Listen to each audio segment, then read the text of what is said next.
channel. My name is Nolo for those who don't know. For those that are returning subscribers, thank you for subscribing and thank you for watching our channel. Welcome back to another video by me,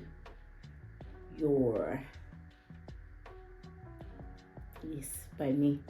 Sitting next to me is my husband, Webster. Are you happy now? Sitting next to me is my husband, Webster Mawela. He's visiting again. Please greet my people. Hi guys. What? Hi guys, like hi guys. Like hi guys. Whatever. You don't even speak like that. I didn't comb my hair. Anyway.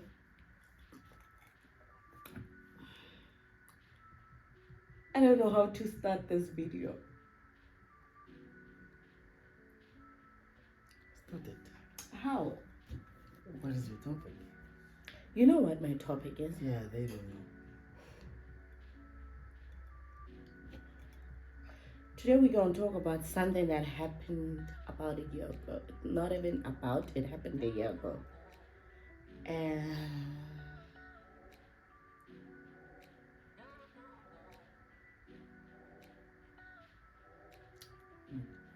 nothing.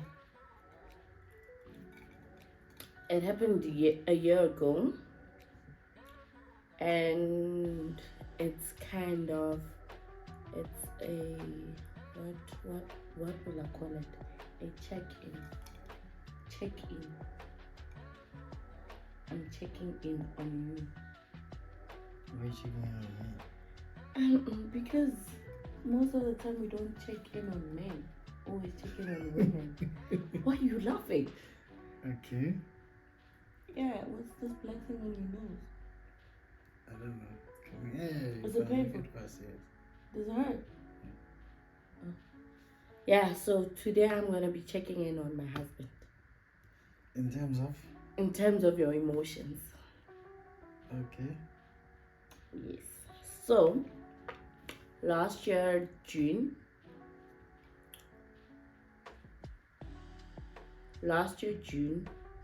we found out that we're pregnant again. Doing adult things. We found out that we're pregnant again. And I think we found out beginning of June, if I'm not mistaken. No, we found out mid-June. And then we went to see a doctor. Just a week before the 23rd to 25th. And it was confirmed we were pregnant. We were 4 weeks. No, we were 4 weeks and what? 4 weeks and 6 days. 6 days. Yeah, we're 4 weeks and 6 days, and she recommended that we come again when we were, did she say 8 weeks? I think she said 8 weeks. Or she said after a month, come back. Fine. Well, we found out while we're at home. Backstory. Found out while we're at home. I did a pregnancy test. My husband was in the kitchen. And it came out positive. And I just started laughing. And I gave it to him and he started laughing. Why were you laughing? Because you were laughing. No. You can't have, why were you having the same reaction as me? No. It was kind of like you. Yeah. That's the simplest way I can put it. Was it not expected though? No. I was expecting it. Why? Because my period was late. Yeah, but you... Okay. You want to tell the world, man. That was... So, yeah. That's when we decided to see a doctor. I think after a week we found out. We went to the doctor and they confirmed, and then we came back home. We're excited. Well, I don't know if I was excited. I was more scared because I had the doubt of being a mom of 2, you know. And my husband, he was nonchalant about the whole thing. life kept on lifing for him. But that's how it's supposed to be. No, I was already thinking, yo, school fees, yo. I was already exactly. I was already thinking about all these things that these kids are going to need, and then, I no, not that I think, and then a week after we went to the doctor, right? I was working from home, and you were on site, right? I went to the toilet and I saw blood. At first, I felt cramps, and then I decided, no, maybe I need to pee. So I went to the toilet and I saw a bit of blood. And then I texted my husband. I was like, I see blood. I said, oh, I think I said I'm on my period. Or there's. You said you're on your period. I said, I'm on my period. And then he sent me a message like he was freaking out. Because you know how you know your person and you know how they text. So he sent me a message. He was like, what? And then the following question you asked me was, am I feeling pain? Right? And I was like, not yet. And then you asked me, is the blood a lot? Is it coming out too much? And then I went on Google. I started Googling about spotting. And now, I think at that moment, I knew what was happening. But I was trying to convince myself, why am I getting emotional? I was trying to convince myself that it's spotting, right? And I was trying to convince you that it's spotting. So, fine, you came back. Chloe was not here. Chloe was at home. Yeah. Chloe was not here. No, she was actually. She was. She was, because remember when I had the procedure done, you were sitting with her. She was. Oh yeah, she was. So fine. We slept that night. No, actually, I told one of my friends that I was bleeding. She knew that I was pregnant. So I told her, and she was like, you need to go see a doctor as in right now, right? And then we went to the doctor the following day because I couldn't sleep the previous night because of the pain. And then we saw a doctor, and he was like,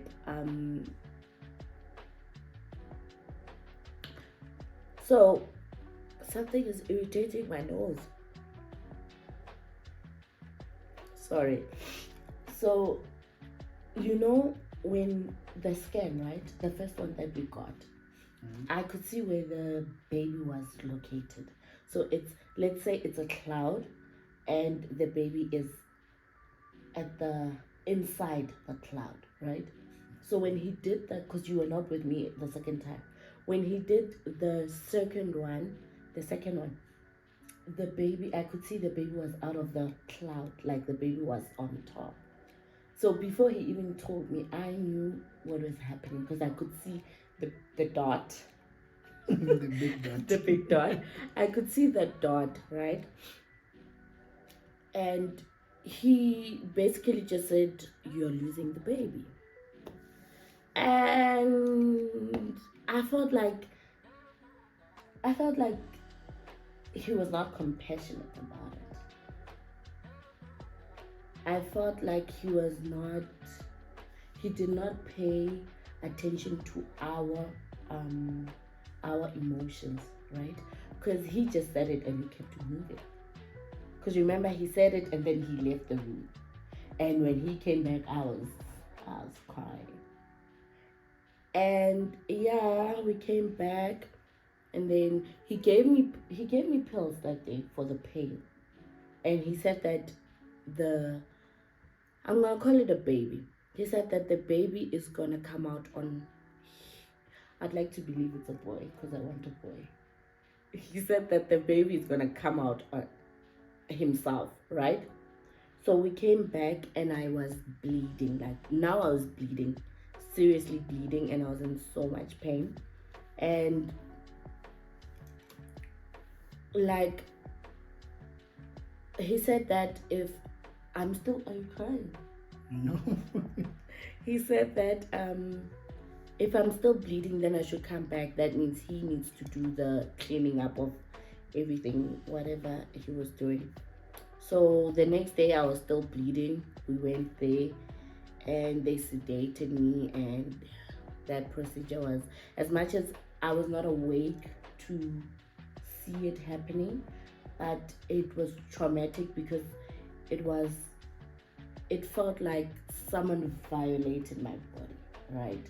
Because I was not awake and you couldn't come in because you were with Chloe, and I was in there alone, so I don't know what was done on me. Like, I don't know. We both don't know what was done on me, right?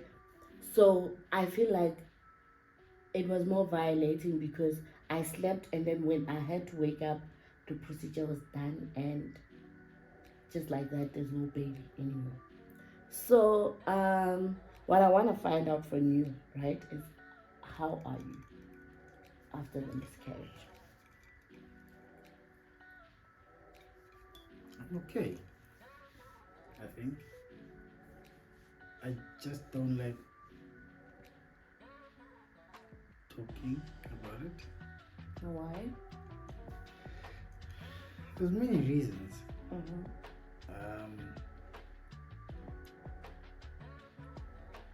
But yeah, I think for me the best thing for me was to just keep it moving, just to avoid thinking about it and getting emotional. Okay, but when it was happening, you did get emotional, and then I feel like after you got emotional, I think for like a day or so, and then you had to, Exactly. and you closed, or you did not focus on your emotions. You focused more on my emotions. Yes. Why? As Because a- we were going through the same thing. yeah, but now we can't both be in for the lack of a better explanation, in pieces. We can't both be in pieces. It's not gonna work. Okay. Especially when there's another one involved. Okay, but you've never expressed how you felt about it. Hence, I'm saying I don't like talking about it. Like I just, when they say you sweep it under the carpet, that's what I did, and that's what I keep doing. Yes, sometimes I do sit alone and think about that and try to like shy away from like fully feeling. Okay, let me put it this way. Mm-hmm. It did happen once where I literally broke down, Mm-hmm. but you probably you didn't see me. It didn't happen once when you broke down. It happened. Remember the. No, but remember, there's a time that you saw me, and then there's a time that you didn't see me. Oh, okay. I was alone at that time when I broke down. Okay. And then the second time when I broke down, I think you saw me. The third time I was with Chloe. Okay. So I guess I never got to process the feelings. Okay. I never got to feel Okay. how it is or what. Basically, just process everything that happened. Mm-hmm. So yeah.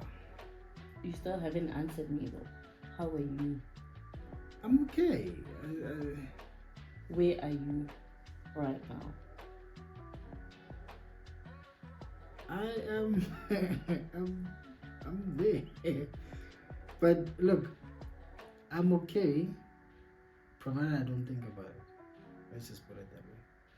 But whenever the thought comes to my mind, I try to distract myself. And we both know how I've been doing that, so yeah.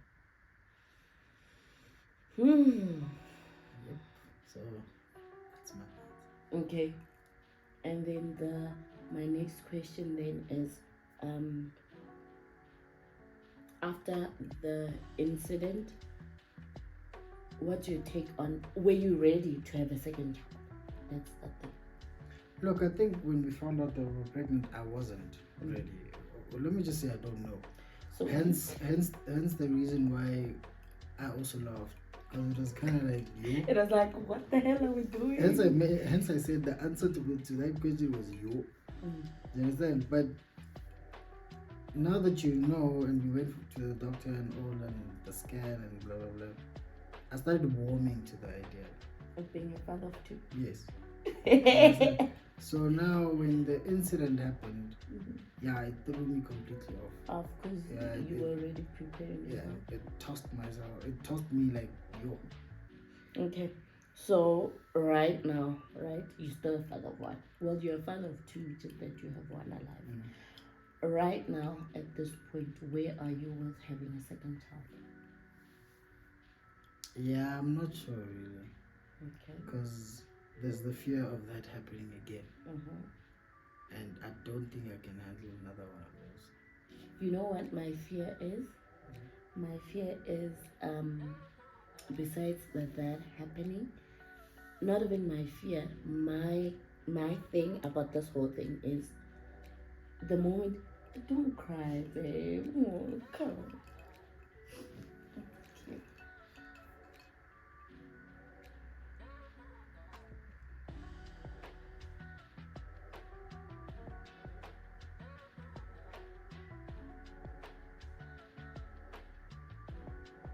Do you want to continue? Are you sure?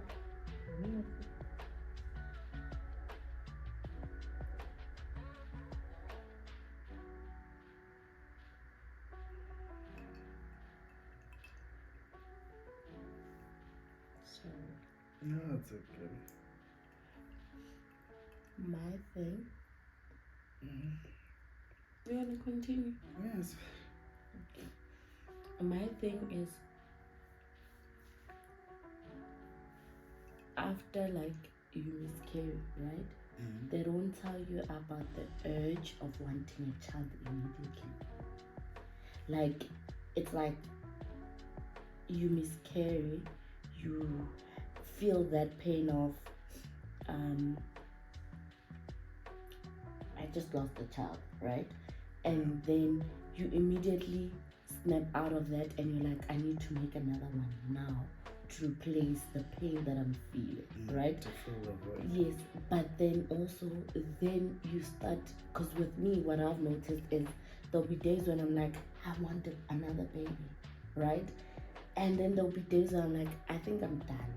I don't want to go through this again. And I don't want to feel this pain ever again. Because it's a pain that, yes, today I might not be feeling it, because it's not every day that I'm always thinking about I once had a miscarriage. But it's the, like, your heart yearns to have another baby, right? And the moment, like, you've seen right after, oh my eye, you've seen right after the miscarriage, like when my period would be late, I'd be so quick to buy a pregnancy test, because that feeling of I want another child, right? And when they don't talk, also I feel like people don't talk about the disappointment of not falling pregnant immediately, right?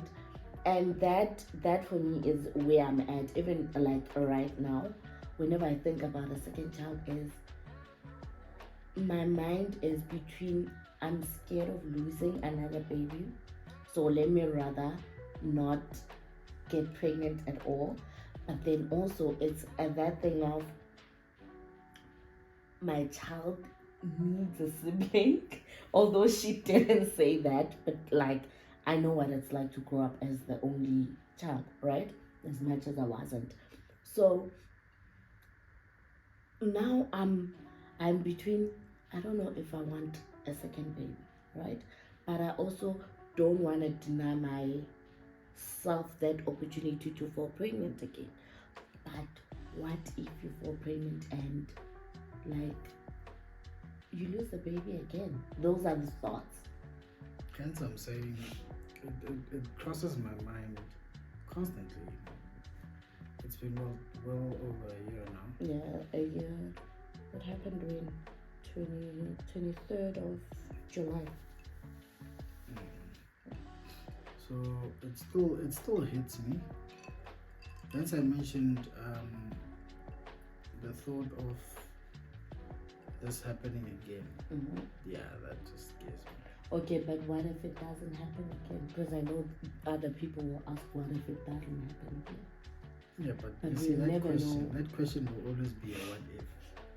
You understand? Mm-hmm. So it's a case of it will always be some sort of risk to take. Okay, so right now, is it a risk that you are willing to take? I think for me right now, I'm at a point where if it happens, it happens. If it doesn't, Would you be happy to be pregnant again? I probably will, obviously. But as I mentioned, if it happens, it happens. If it doesn't, it doesn't. So knowing what you know right now, would it be a train smash if I came and said, I don't want a second child?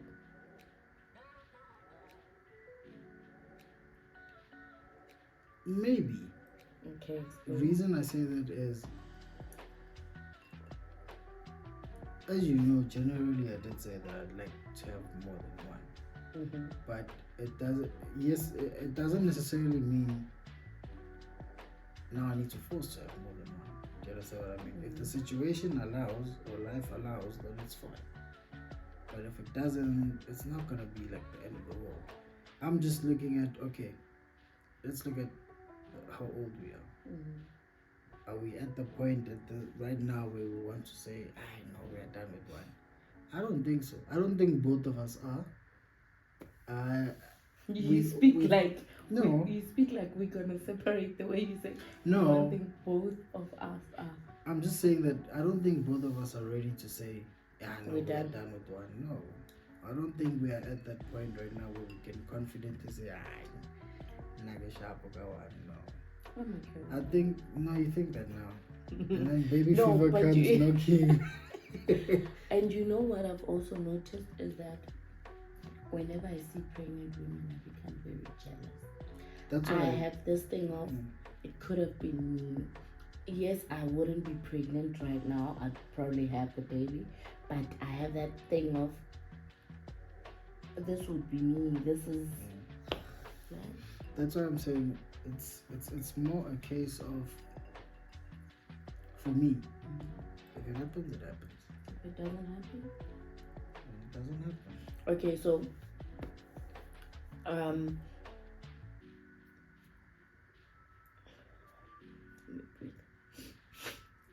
so right now we still have one child, right? Let's say it happens now, yeah? Or let's say it happens and we don't find. Would you want to find out as early as we found out? No. How late would you want to find out? Enough to do a scan. We did a scan, babe. No, but that was an early scan. Okay. By scan, I mean where you can where see you the can baby. actually detect and see the baby. Then I think I'd want to find out at 6 months. It's also fine. Where but I only have like 3 months to give. Yeah, hence I'm saying once, because I think my reason for saying that is we all know that babies are normally lost in the first trimester. And the first, I think, is it first and third? Yes. But the third is not a miscarriage anymore. It's no longer a miscarriage. It's yeah. So now, if I don't know the first 3 months, let's look at it this way. We didn't know about Chloe until after 2 months. Yeah. Do you understand what I mean? So, but by the time we went there, the doctor was like, "You understand?" So both of us were also shocked, like, we didn't know that it was this big. So that's my point. I would rather find out that way than how we found out this time around. Because this time around, it was kind of like, I also feel like we wanted it. We both wanted it and we rushed it. So now when we found out, we were like, yo, I think internally both of us got excited about the idea. I, honestly speaking, from my side, I wasn't excited. I was scared. You were scared, yes, but somewhere there was that itch that says... There wasn't, but... Okay, maybe there wasn't, but I'm just saying that I would rather, sorry for cutting you, I would rather find out late when the fetus is a little more stable, if I should put it that way. Because that's gonna be after 3 months. Yeah, hence I say I would rather find out then. But obviously, 3 months, there will always be hints, guys. There will always be... Okay, so right now, whenever you see me taking pregnancy tests, or when you see my monthlies not coming as regular as they should, what happens? What's going on in your mind? Okay, I won't lie. Hence I mentioned I don't think I can survive or go through another miscarriage. Because whenever you say your monthlies are late, I'm like, okay, let me not rush it. Let me not think it's pregnancy. Let me rather just think it's just late. And then whenever you go to your monthlies, I'm like, okay, yeah, so that's just it. Do you get disappointed when I go on my monthlies? That only happened after the incident, where I'd get disappointed. I actually get disappointed and sad. And it happens because my monthlies are irregular. So when it happens, right? Like when it happens that I go on my monthlies, like on that day I'm gonna be so sad, because in my head I'm like, maybe, just maybe, this is the time. But when I realize that it's not happening, then I'm like so disappointed. I'm so hurt, and I feel like now it's also delayed, and that is like... Look, for me, it's, as I said, I know it happens quite often where your monthlies are like late. But that one incident where your monthlies were like really late, and then I was like, okay, sharp, there's a possibility that it might be, right? And then when you told me that you're spotting, I'm like, okay, I hope it's not another incident. I hope it's just that one. Because then now I start thinking about that entire process that we went through, and I'm like, not again. Understand what I mean? Not again. Oh, this is happening. Okay. So now I'm like, every time when you go on your monthlies, I'm like, okay, I'm dead, it's only monthlies. Do you think it's long overdue now?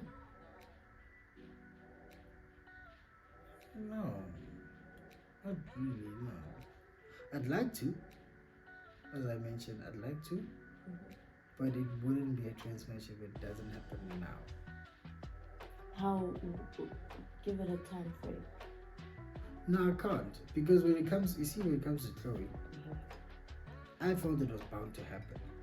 See, Chloe was bound to happen. Because, what are you saying about us? No, I'm just saying that Chloe was bound to happen. Reason being, like, I think Chloe really wanted. No, but babe, you're forgetting. With Chloe, we were trying a year before, right? Yes. And then when it wasn't happening, we stopped trying. Yeah, but remember, prior to Chloe happening, remember you had the thingy? So, and we even thought that maybe it takes forever to go away from your system. When I was on contraceptive. Well, that implant or contraceptive thingy, yeah. So now we thought that maybe it takes quite a while. And then boom, Chloe happens. So that's what I'm saying. it wasn't a case of. I feel like then I really wanted. Like I really wanted. No, but remember when I met you, you really wanted a child. That's what I'm saying. So the Chloe, first I 3 years, really the first 3 years of our relationship, and Chloe happened on the 3rd year of our relationship. The 2nd year we already tried. But we give men chances, eh? What chances? I date you for 365 days, and then in 2 years' time we're already trying for a baby. Yes. I didn't even know you. Doesn't matter. What the hell? It doesn't matter. You know me long enough. I didn't know you. A year is more than enough time to know someone. Alright, fine then. So right now, if it does happen, if it does happen, it happens. Yeah. If it does happen, it happens. But it must be full time, guys. I don't think I want to go back to that stump again. And naturally, Where are I don't know, they are going to Dubai. Habibi. Yes. Naturally, it's easy for the man to blame the woman. Or you miscarried. Naturally. But when you know what happens in the human body, when the pregnancy is bad, blah blah blah, then for me, because I think it's kind of like the universe knows. When the incident happened, I came across a lot of videos of men blaming women and blah blah blah. Of the miscarriages. Yes. So now I was kind of like, no, I can't blame my wife for miscarrying. It does not. Why? It's not like she went and said, I don't want this baby. Boop. You understand? That's a totally different. I feel like because I wasn't excited, or I felt like I wasn't excited enough, because that's where my blame was coming from. I felt like I wasn't excited enough for God to see me fit to keep the baby. Right? But if I had been excited enough, maybe He would have had mercy on us and given us the baby. That's what I was struggling with a lot last year. But also during that very period, right? And I think because during that same period when we found out we were pregnant, it was when I was going through my emotions and my bad things and everything. Then, because I was so angry before the whole incident happened, right? Because I was so low, at my lowest even, before the incident happened. Funny thing is, when the incident happened, my anger went away. Like, I was no longer angry at God, I was no longer angry at myself, I was no longer angry at the world. I had perspective, man. I also understood that, you know what, some things you can't control in life. Yes, we might plan that, okay, now from here we are going to be parents to 2 kids, 2 beautiful kids, because our kids are beautiful. Even if we have to say so ourselves. So, because of that, I needed to let go of a lot of things. I needed to let go of the anger that I held in. And I think that's where I started healing from last year. That, like, from last year when that thing happened. Yes, I was hurt. Yes, I was going through the emotions during that time. But when, like, during that period when they told us that, yeah, you have to do this and that, when the elders told us all of that, I felt like when Baskulula, right, it took away, like, that thing, or the dark cloud went away with a lot of things that was scary. Yes, I'm still hurt by a lot of things. The things that were depressing me before that, they still hurt me. But it feels like now I knew that I needed to live for the one that's alive, the child that's alive. Because last year there was, it was a matter of, I don't care whether I live or not. Webster will have to deal with raising this child alone, right? And then now it was a thing of,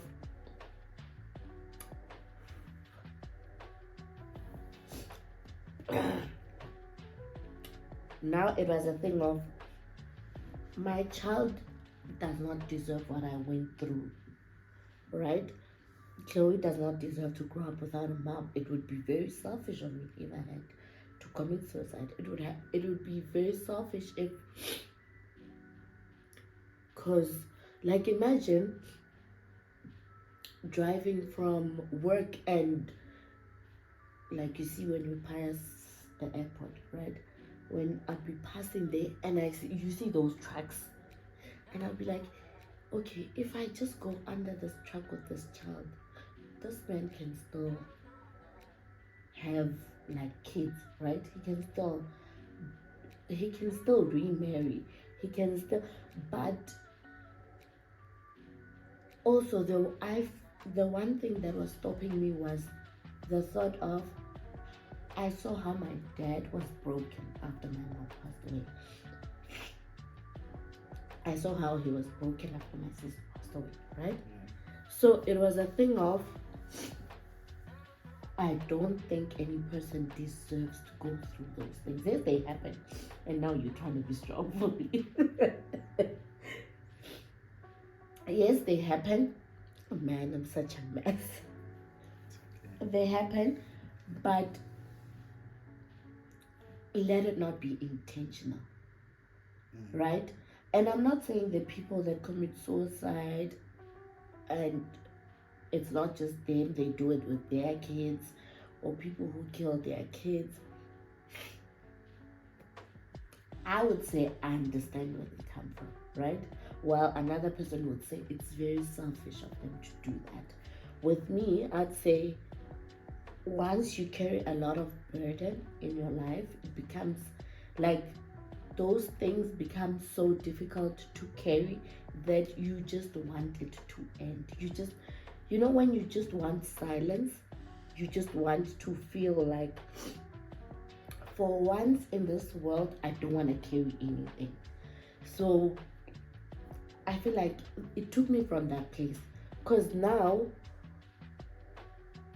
I know when I'm not feeling okay and I can literally just say, babe, please drive us to work, so that I don't constantly now get anxious when I'm driving and I start thinking, let me end it today.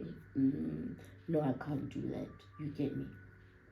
So I feel like as much as what happened was painful, but when we were going through the process of healing, I was reassured, man. My anger, especially my anger, like my anger towards God, was, hey, last year, I don't know, me and God were fighting, I don't know why, but I feel like my anger towards him last year ended when that incident happened, which is funny because that incident brought a lot of pain, but also the anger. I guess someone would be more angry at God, but with me it was more of, I feel like God was maybe protecting me from something that would have been worse than what I was going through. Maybe I wouldn't have survived it. Yeah, that's true. We've been talking, huh? Yeah. But I think, lastly, for me,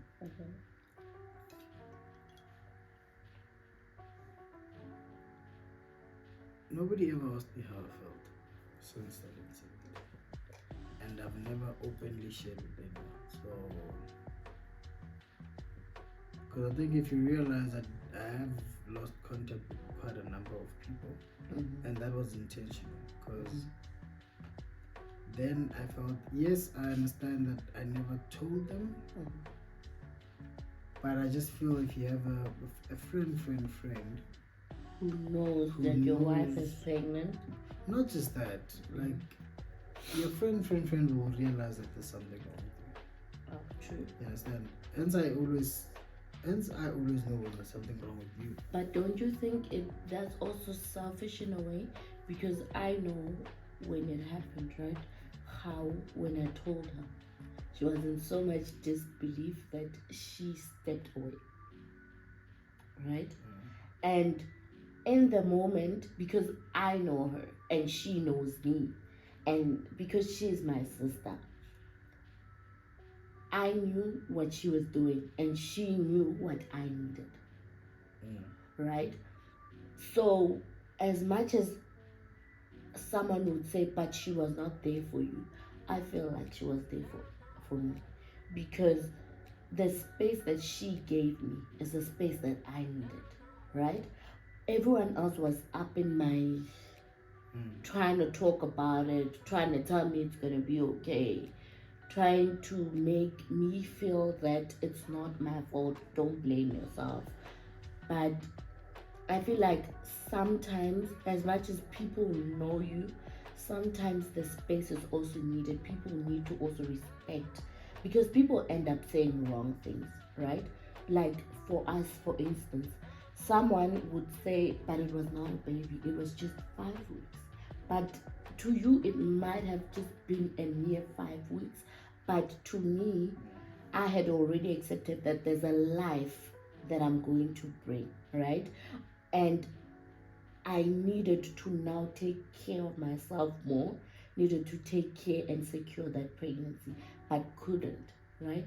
So now when a person tries to comfort you, what do they say to you? How do they make you feel better? Look, but this is why I'm saying, like, how she knew what you needed.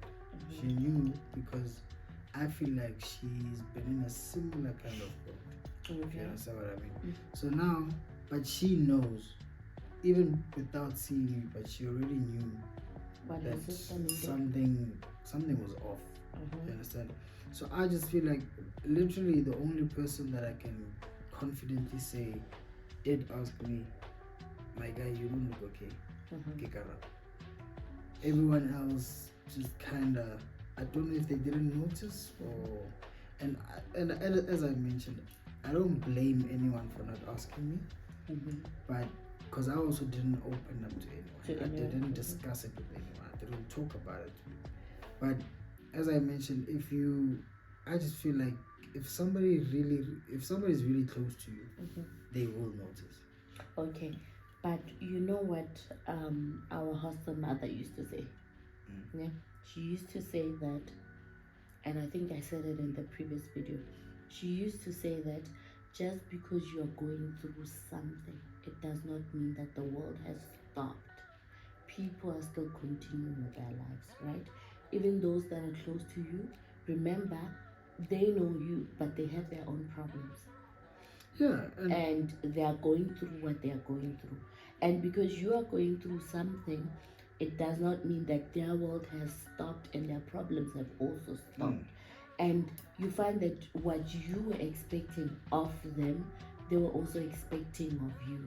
And both parties then are unable to pour into each other's cups, because whatever you're going through, you can't, like, I can't give you this and say I'm gonna pour in your glass. There's nothing. Yeah. I fully understand, but as I mentioned, I don't blame anyone. Anyone that I lost contact with, I don't blame them at all. In fact, I just feel like it was, when something is long overdue. Yes. Yeah. I just feel like that's how it is, because I don't feel bad that some friendships ended. I don't feel bad at all. In fact, the mere fact that we found our way back to church, that just helped, because now at church there's people that are fully compassionate. As much as, yes, they don't know. I haven't told them this, and I don't think I'm ready to tell them yet.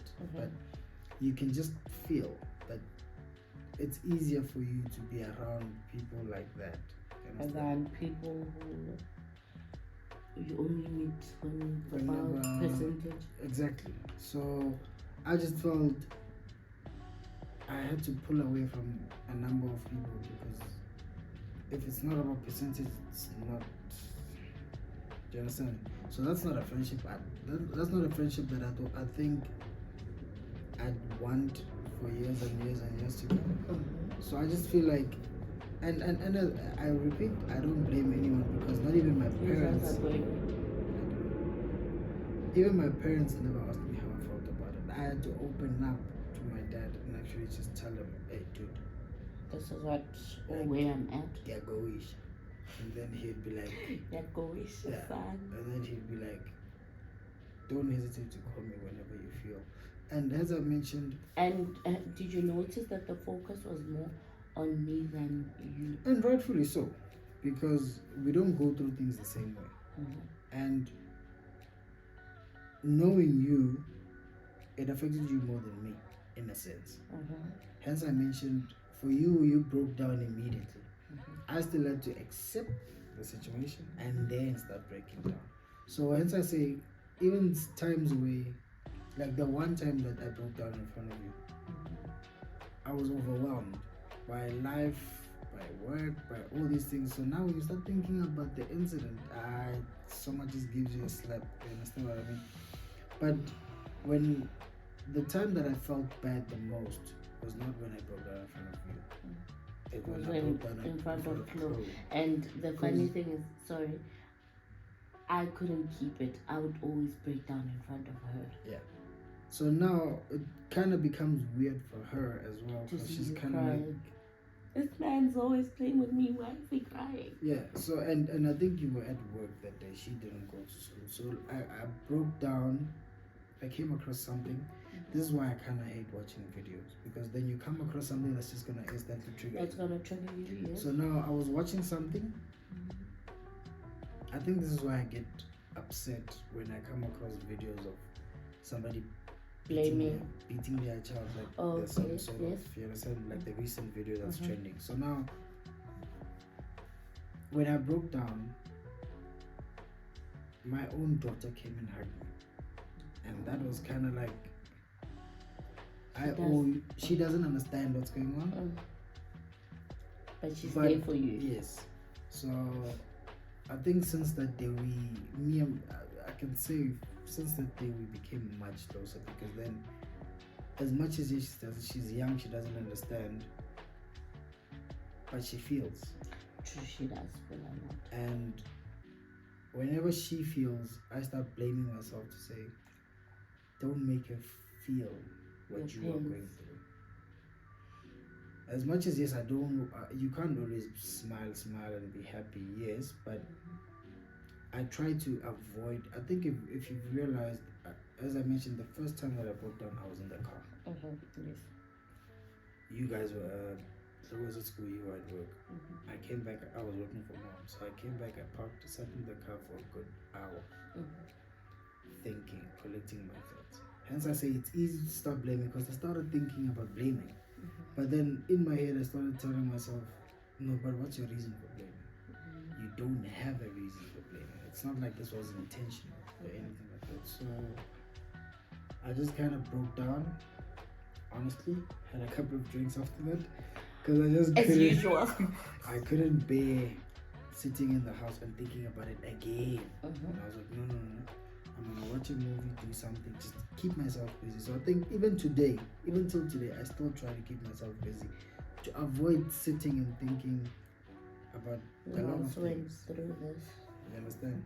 And it's not just the whole miscarriage thing, it's life in general. But it gets super overwhelming. That when you put all these things in one jug, it takes its toll.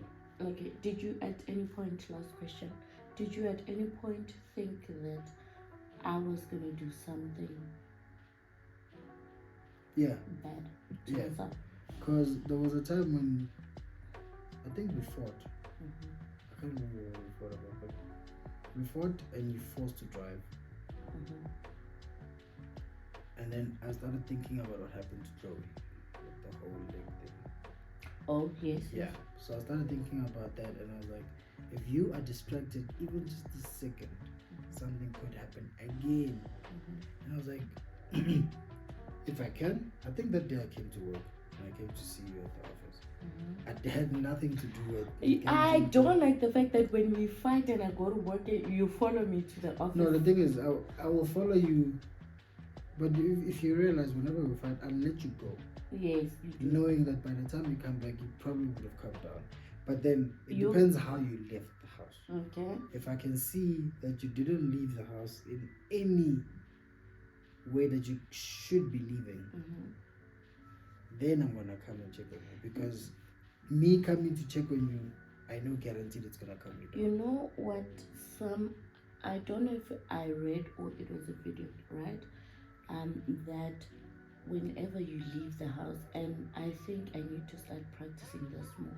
It says that whenever you leave the house like it's your last time you see that person, because you never know if you are ever gonna come back. That's what I'm saying. I will, if ever I feel like that, hey, what if you leave now and then I no longer see you? I will always come to Clinton. I will always come and see you. Even if I had nothing to do, I will start the car, even just to come there, say hi and come back. I will always do that. You're gonna be okay? Yeah, we will. I just need to avoid thinking about, Are you sure?